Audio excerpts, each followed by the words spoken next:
Parang gutom na, sandali. 11:20 pala.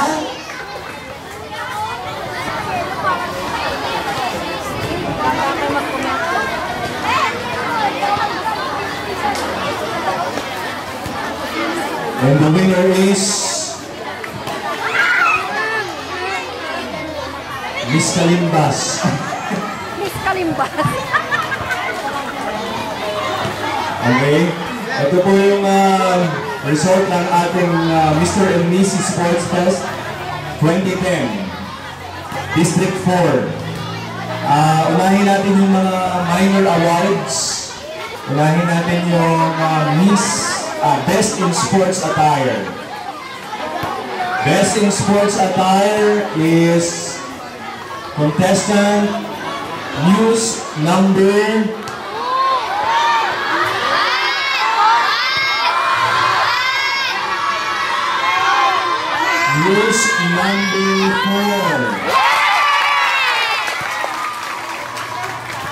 Forward, Best in Sports Attire.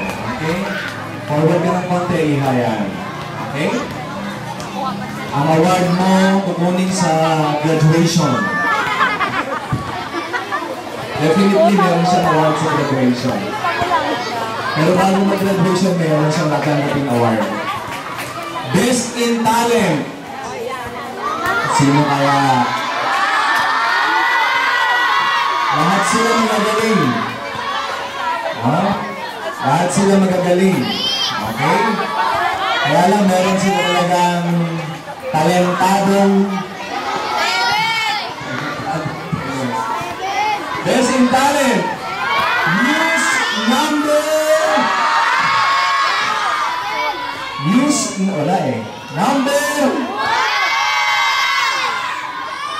Number 2. Yung ating belly dancing. Okay, forward. Yung award mo, kukunin mo sa graduation. Grade 6 ka na, Iha?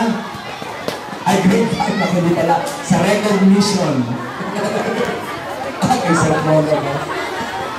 Okay. Ngayon thank you very much. Palakpakan natin yung ating Best in Talent. Okay. Ito pong result ng ating Miss Sports Meet District 4 ay maraming naapektuhan, no? Kasi merong mga magagaling sa talent, merong mga mahuhusay sa ibang mga bagay, sa pagdadala ng sarili, sa ganda, okay? Kaya kung kukunin natin at titignan natin yung kabuuan, ito talaga yung holistic result ng ating Mr. and Miss, wala ka ng Mr. Yung Mr. kasi si Mr. Kalimbas yun. Miss Sports Meet District 4. Okay? Ang third place is candidate number 1. Congratulations. From anong school siya? Lalaki, elementary school. Congratulations. Second place. Second place goes to candidate number 5.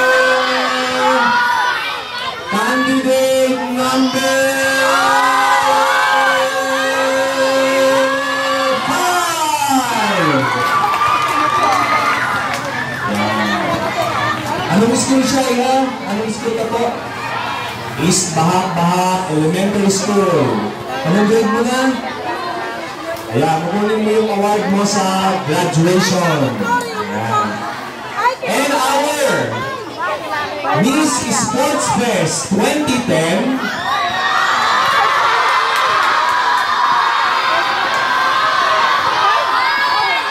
ito kasi yung pinagsamang magaling na magaling at saka basta magaling. Okay? Contestant. Siyempre maganda na rin. Dahil pag magaling, may ganda. Okay? Contestant or candidate number...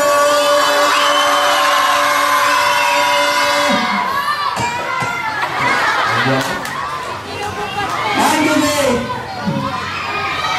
Pag may kasalanan, wala na kami gusto. Okay. Candidate number 2!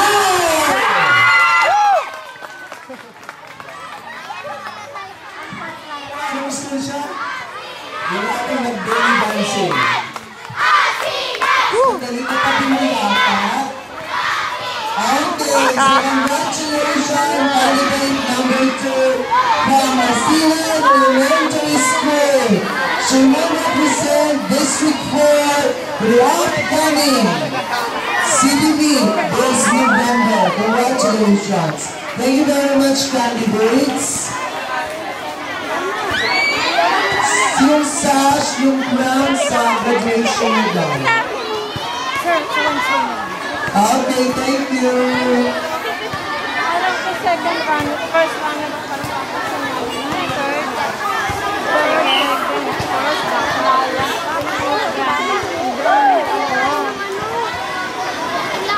Okay, yung sash, naka-reserve kasi baka masira. Gagamitin pa niya yun kasi sa city meet. So yung sash niya, ibibigay niya, gagamitin niya sa city meet. Ha? Okay, thank you. Thank you, ladies. Thank you. Thank you.